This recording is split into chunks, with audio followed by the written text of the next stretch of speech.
Hi, I'm Allison from Special Fork. When tomatoes are in season, I like to use them any way I possibly can. So today I'm going to make an almond tabbouleh and then stuff my tomatoes with it. So to start, I'll show you how to make the tabbouleh, which is really easy and quick to throw together. I've got bulgur, which I just took a cup of dry bulgur and added a cup and a half of boiling water. And then I let it sit for a half hour while it absorbs. While that happened, I was chopping all the rest of my ingredients so that when it's ready, I can just throw it together. So first I'm going to put in some chopped almonds. I've got sliced green onions,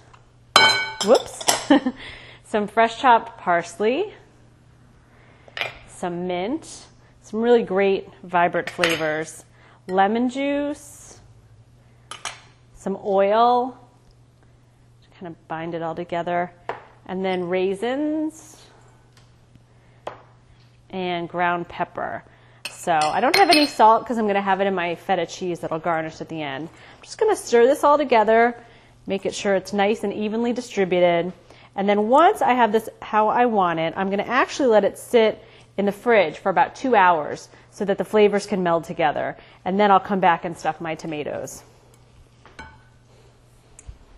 Now that my tabbouleh mixture has been sitting in the fridge for a couple hours, I'm going to assemble the dish. So I'll take a tomato, and I'm going to cut it in half, just kind of perfectly through the center, because this is going to be my little serving vessel. So I'll take each tomato half, and using a melon baller, I'm going to scoop out the seeds and kind of the pulp that's inside the tomato. And I use a melon baller because it's got nice sharp edges, so it's great for doing tricks like this. So pull that out. I'm just going to scoop out both halves, and eventually you'll do this with all the tomatoes that you use. And then the pulp that I pull out in the seeds, we don't have to discard that. You could either chop it up and put some of it in the tabbouleh, or use it for like a tomato sauce or something like that, but you don't have to get rid of it. So once I have my tomato half, I'm going to take my mixture with a big spoon and just kind of holding it over that bowl, pack it in a little bit like that, and try to get as much as I can so I kind of have a little bit of a mound.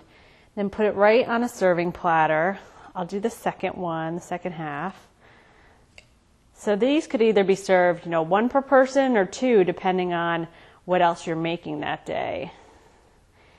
And then once I have both of those on there, I'm just going to sprinkle with a little feta cheese. Make sure that I get enough on there, and this is going to give a great extra flavor boost to the tomatoes. Ooh, and I'll just sprinkle all over the platter, but eventually we're going to have all of our tomatoes on here, and that'll make a great presentation.